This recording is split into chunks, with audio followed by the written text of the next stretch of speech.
What is up? Will here with Rennthusiast, my YouTube channel about Porsche ownership, and in today's video I'm going to be taking you through the emotional roller coaster of buying a Porsche remotely. I have looked back over my career of buying cars remotely and I have nailed down distinct phases that we go through when we are going just from like even the idea that we can buy a Porsche all the way through taking delivery and figuring out what's good, maybe not, what's not so good about it. This video is for anyone who is considering buying their Porsche remotely. If you're not in a market that's super busy with a lot of cars available to you, you're gonna have to do this. And so I thought you'd find this video useful because I get a lot of messages from people asking for guidance on the best way to ship and the best way to vet a car that's at a distance from them and all that kind of thing. And so that's who this video is for. Let us get into it. The first phase that I think we go through when we are buying a Porsche remotely is the idea taking root. And so if this is indeed your first Porsche purchase, then maybe this will resonate with you. So like you've always lusted after these cars, they've always caught your attention. You realize you are in a financial position to do this, or you realize that you finally have the appetite or the space to do it in your garage, or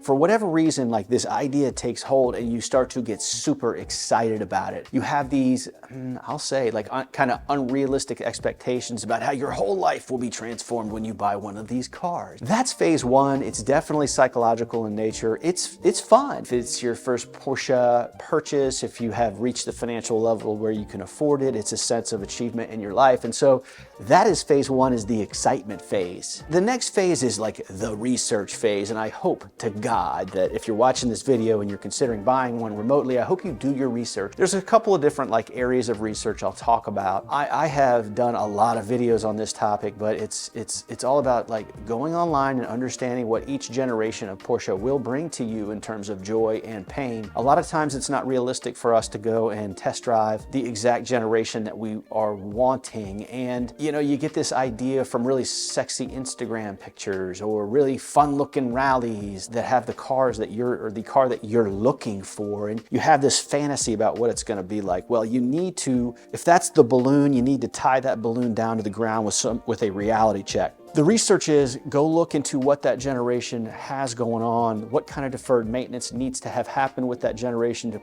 to prevent you from running into a really bad financial surprise. And then you need to, if you've nailed down a seller, if you've found an example you want, like you need to research the seller, particularly if it is a dealer, broker, or consignor. There are some really reputable, awesome purveyors of Porsches out there. Dealers are good if you can get Porsche main dealers are good if you can get a CPO car.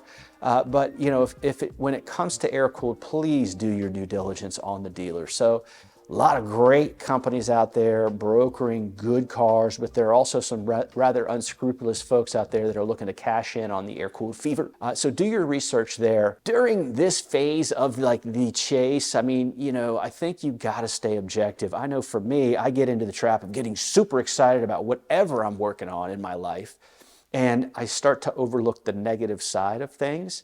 Stay objective. Imagine for a moment you really, really, really want a 911 SC, and you start to determine that, man, I'm gonna have to upgrade the chain tensioners if they're not upgraded. And oh man, I'm gonna have to replace a lot of the seals because the car's gonna be leaking. And you know, the pop-off valve, I'm gonna have to tend to that. And oh, I don't even have a local air-cooled mechanic, so who's gonna do the work? I think you've got to, in this research and really the excitement phase, you gotta be real with yourself and you gotta be willing to pivot over to a different generation, maybe a modern car in this case of this example, in order to make sure that you enjoy the hobby and that you don't become irritated by the hobby. All right, the next phase is the decision. So, you know, I'll paint a little bit of a picture. Like you've had your idea, you're excited to realize that financially it's realistic.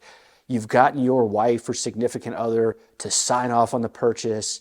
You've used the process, and I'm gonna do a video about this, about how to convince your wife or significant other that you need, not want, that you need a Porsche. So let's imagine you've gotten through that convincing process, you've done your research, and maybe you've kind of kept that under wraps until you sell this idea to your significant other.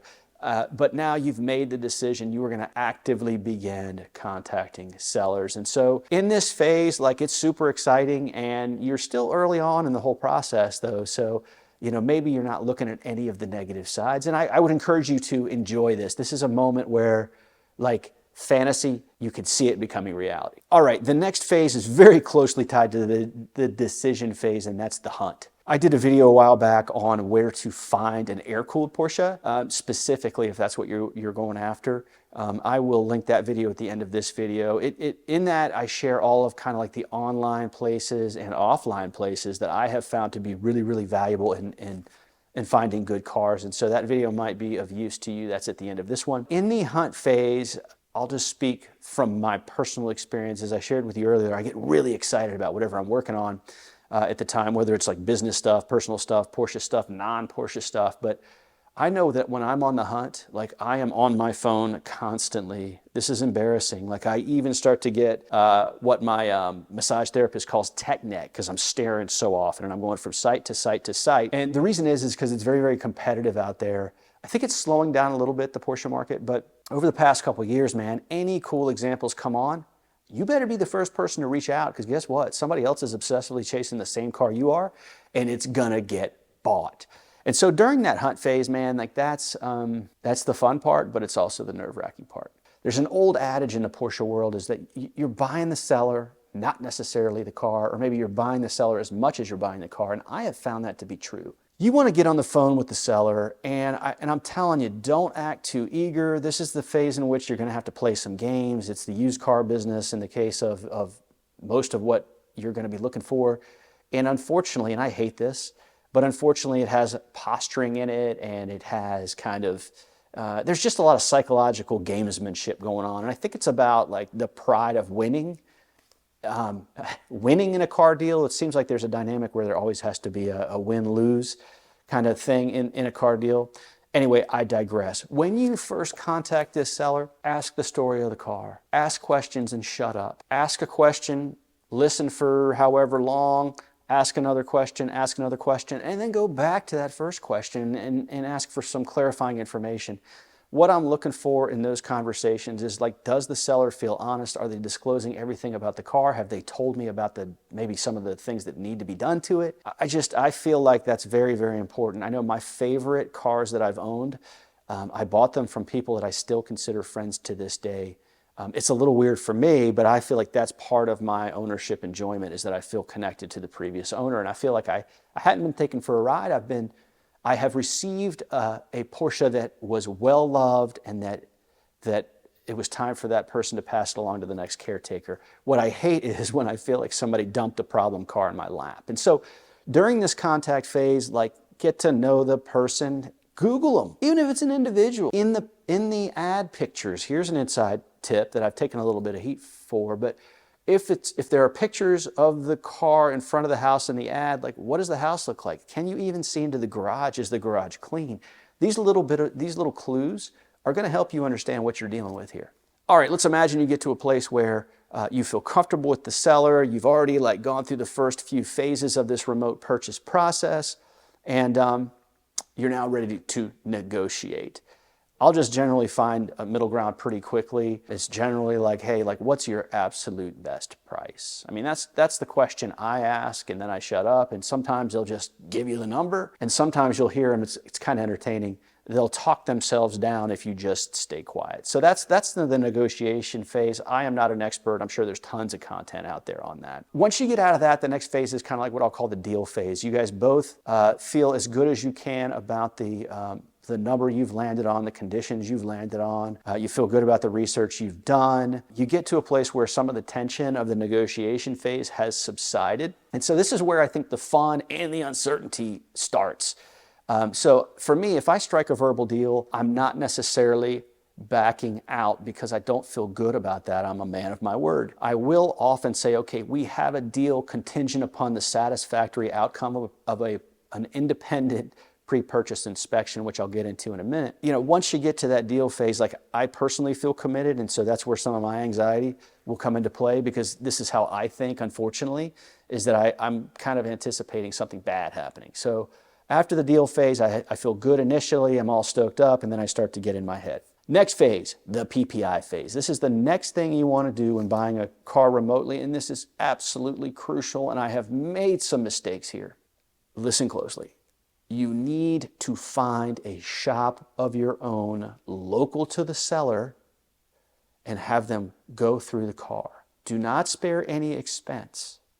Make sure that the owner doesn't know the seller doesn't know the owner of the shop. Make sure the car hasn't been serviced there. If you are dealing with a dealership or a broker consignor, be really, really careful about using the shop that they use for your PPI. And the reason is they bring a lot of business to that shop, and if the owner's unscrupulous, they may just kind of not notice certain things you're concerned about. Take a list of questions or come up with a list of questions of areas that you want to see addressed in that PPI. You know, you should pick up clues about what to look for from your conversations with the seller. I might even call a couple of shops local to that seller.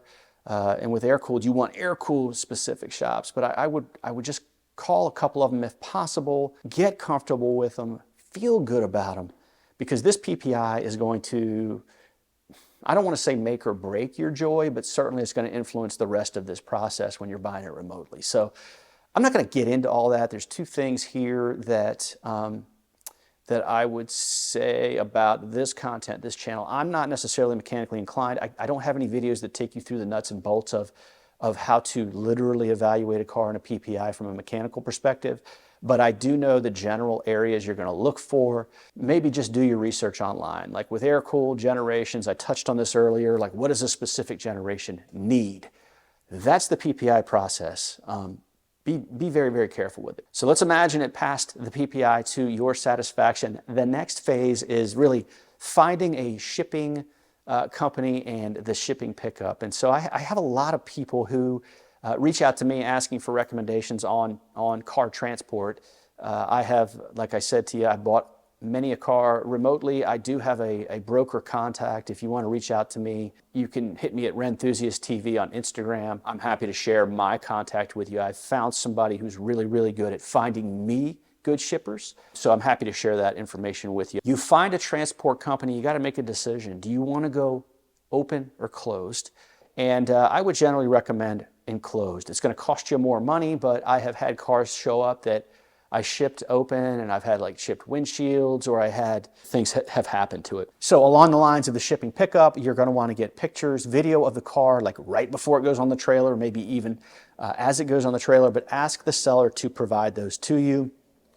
Number one, it's going to tell you how worried you got to be, because really with shippers, you don't know what you're getting until they show up. And I'll tell you about a good situation and a bad situation for me. So get you a video from the seller, and the reason I say it's going to spark your anxiety is it's really about, like, you know, is it a professional guy loading the car? What's the condition of the trailer? All that kind of stuff is going to, you know, tell you to feel confident over the next few days during this phase, because you're going to be chewing your fingernails, or do you need to like double down on your anxiety? So that's the pickup. During the next phase, which is the shipping delivery, like there's a couple things I'll tell you what happened during this phase. So the guy picks the car up, you don't hear anything from him. However, the shipping company provides the driver with your phone number, so you're going to get a text or a call before the car arrives. And, you know, when that happens, at least for me, I'll talk about me, like my stomach drops. I'm like, okay, now it's about to get real. I've gone through this whole emotional roller coaster of buying the car and dealing with all this. And now, like, the rubber's going to hit the road, no pun intended, and I'm going to see what I actually bought. So the shipper calls you, and you're like, generally, and this is not, I'm not, oddly enough, there seems to be a lot of like Eastern Europeans or Russians in the car transport business here in the U.S. I don't know why that is, but you know, sometimes it's hard to understand it. But generally, they'll set up a meeting place. One of two things is going to happen: either you can tell it's a professional, they got a lot of money tied up in their truck and their trailer, and you're like, this is good. Relief washes over you. Or I bought a Cayman S out of Ohio, I think it was, and when the guy showed up, there was literally a hole in the side of the trailer.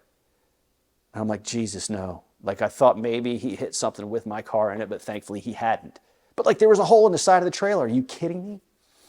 This guy shows up, couldn't speak English. He was clearly not professional. I had to help him unload the car. And that was kind of the worst situation I've had. The best situation I had was a gentleman showed up with a killer 18-wheeler, and he was so polite. That is the delivery experience. The next phase is, for me, probably the most anxiety-ridden phase, because after you pay the shipper and you tip him if you had a good experience, and he's driving away and you're looking at your new car and you're like, okay, it's time to drive it, time to drive it. And I will say, for me, I climb in, shut the door. First thing I'm doing is like, does this thing smell like cigs or mildew or whatever? Hopefully that clears that hurdle. And I go to drive it, and like, what's going on? Is there a stumble? Is there a weird noise? Does it rattle? I don't know. Like, that's the phase that can either go really, really well or really, really bad for you. Finally, the final phase is like what I'll call the relief, the joy, or the horror. And that is really about what you bought. I'm weird. Like, I'll go for the first drive, and then I'll put the car in the garage, and then I have to take maybe even a day away from it. I've had several horror stories, happen to me. A lot of them through my own mistakes or whatever. I'm the first person to own that kind of a thing. I have heard so many people come and tell me that they got exactly what they thought they were getting, and the car needed really nothing other than what the seller disclosed, and they're so overjoyed, and I love hearing that. Man, that warms my heart. And that's happened for me too. I do get notes from people who tell me that they bought a horror story and they were so pissed off. When you're buying a Porsche remotely, you're likely going to go through some, I mean, you might have your own phases or whatever, but like, I wanted to kind of chunk for you, like how it has played out for me. Again, I have a shipping broker if you want to reach out to me, and happy to answer any questions in the comments. This video should resonate specifically for new owners. So hope you've gotten something out of this. Thanks for sticking around. I'm out of here.